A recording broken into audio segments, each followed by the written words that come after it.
Stephen Linstead, welcome to Labors for Neighbors. You are a champion of the world. You just won, you and your spelling system just won an award, won a competition. Tell us what competition you just won. Well, this was the competition organized by the International English Spelling Congress, which is a congress organized by the English Spelling Society and the American Literacy Council. And the object of this was to try and find an alternative spelling scheme to our current very irregular system of spelling. Because English spelling is crazy, funky, and whack, correct? The English spelling system is probably the most irregular of all those based on the alphabetic principle.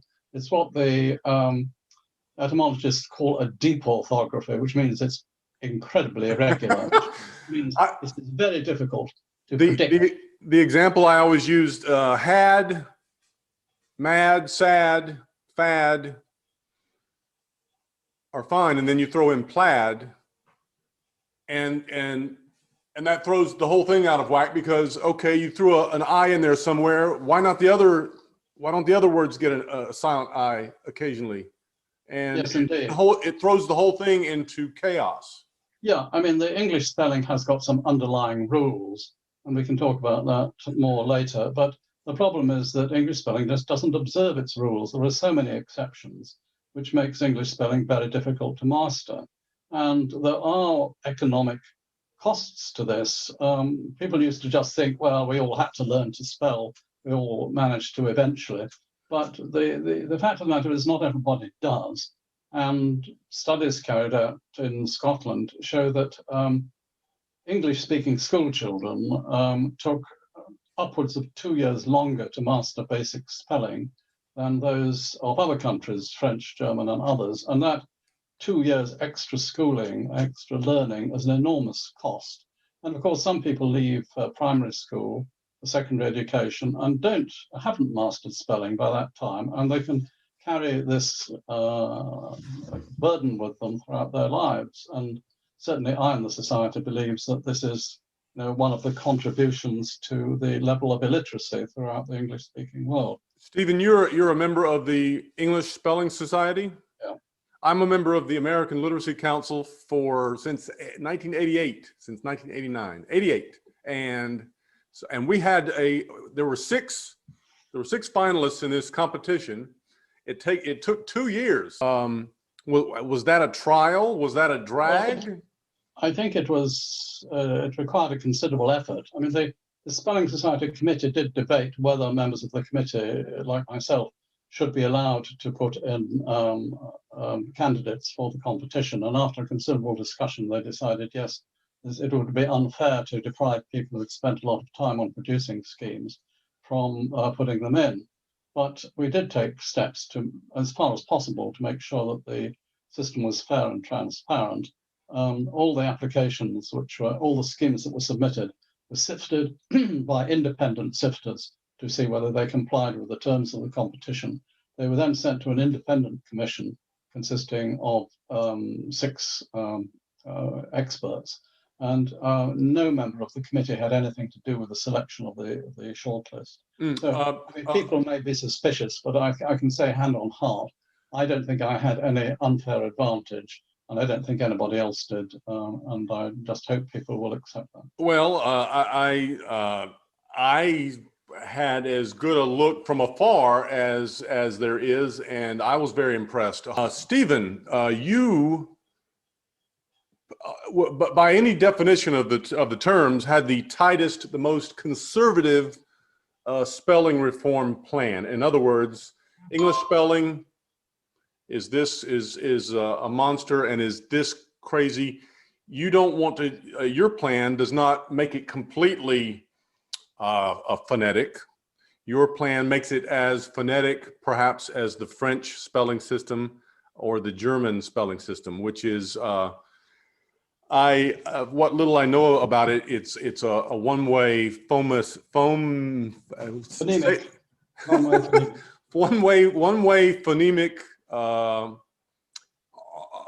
authenticity. In other words, let me see if I can get this right. I'm thinking aloud.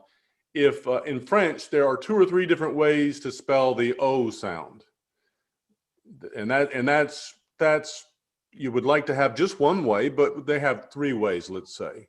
But those 3 spellings, when you see those 3 spellings, you know that they only say the O sound. They don't say a or e or I. Is that a fair rendering? Yes, it's absolutely fair. What we call the problem with English spelling, it suffers from a double whammy.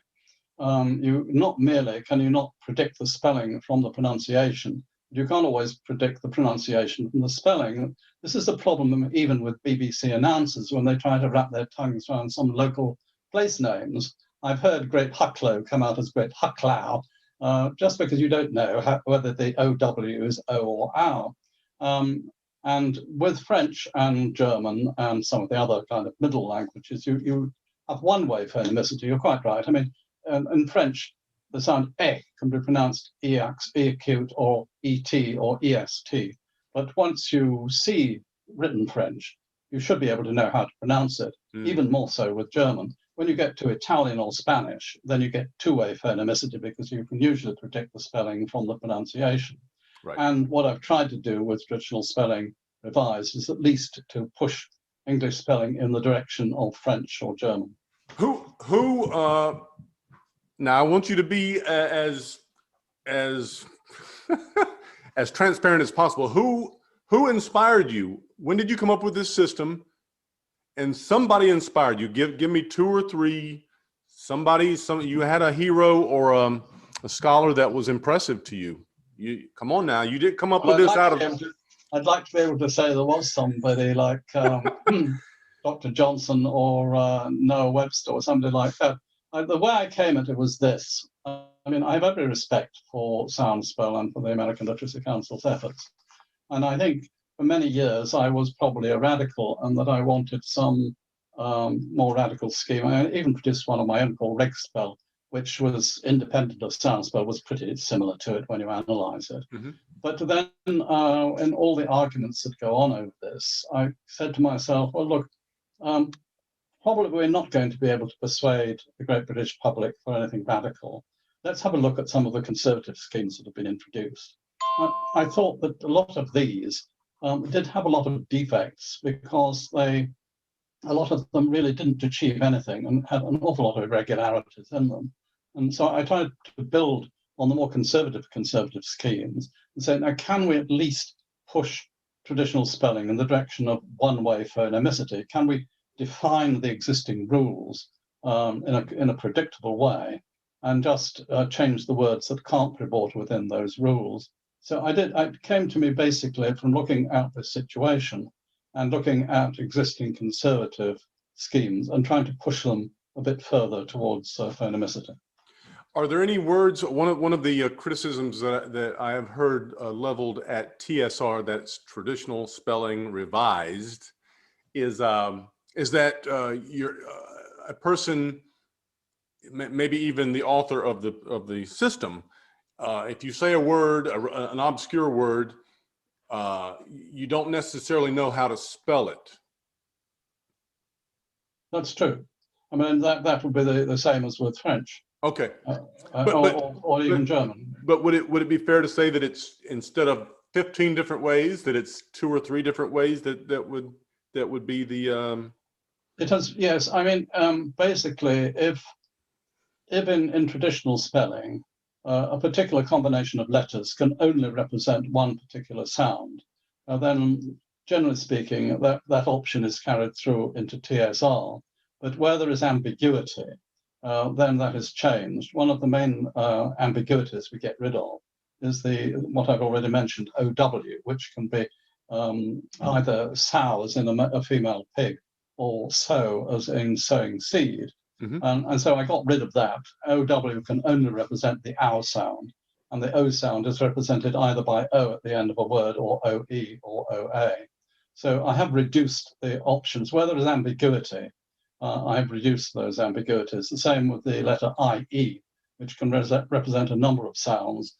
The sound E cannot be represented by IE, only by some sounds which invariably characters that invariably represent that sound in traditional spelling. So I have reduced some of the options to get rid of the ambiguity. You, the International English Spelling Congress, is that the correct? That's correct, yes. The International English Spelling Congress announced the results today, correct? Yes. And this was an announcement. What do you call it? A press release, correct? Mm. And have you heard? Have you heard from the press? Have you heard from any BBC types in Britain or elsewhere? Well, unfortunately, the unfortunate demise of the Duke of Edinburgh has tended to push everything else off the pages in the British press, but we're expecting some coverage later in this week. Anyhow, that's the way the cookie crumbles. These things tend to happen. Interestingly enough, there's been a big row going on at the moment between various British universities who want to reduce the amount of marking down of people who don't write proper. With less attention they want to grammar and spelling and syntax in the interests of social inclusiveness. And as you can imagine, this has produced a furore among the those who don't like this kind of thing, which has made the leader of the Times today. Everybody is trying to draw the English Spelling Society and the Congress into this debate, which I'm very happy to do. But in actual fact, it's spelling has been given a certain focus due to this row that's going on. So you're in England, correct? Yes. I'm in America. Our American Literacy Council had a candidate. It was Soundspell. We were one of the 6. You are in England. You had a candidate. It was Traditional Spelling Revised. Can you mention the other 4 candidates, where they were hailed from geographically? Offhand, I mean, I know which ones they were. There were 2 from England, 1 from the United States. One of the others, I think, was from Britain. So there have been at least 2 from the United States. This, I think, the rest were. What was the other? Do you remember the name of the other one from the United States? Soundspell, as you say, was one of them. We had 2 from Richard Kilner, and we had Lightspell and ReadScript. These were the ones. One, ReadScript was very radical. TSR was the most conservative, and most of the others fell between the 2, but I would say they tended more into the radical category at the moment. So I'm hoping that we'll have something to say about that. How do you envision it ever coming to pass, ever working its way into English spelling? Well, one lives in hope. I mean, clearly, the result of the vote was never going to be the vote of the entire English-speaking world, and only just a small sample. But what I believe will now happen is that the committee of the English Spelling Society will have further consultations, both with its own membership and more widely, to assess the degree of support for TSR. I think one of the pointers, at any rate, from this vote is that it's confirmed what a lot of people have thought, that when you open the debate up to the wider world, the English-speaking world, that probably those who want a more conservative approach probably outnumber those who don't. And if that is a true marker, then that one will have been one achievement. And I can then say, well, TSR is a conservative scheme, a bit more radical than the others. I hope it's been a good contribution to that debate. I'm quite happy to tweak TSR in the light of comments received. Some I might not be happy with.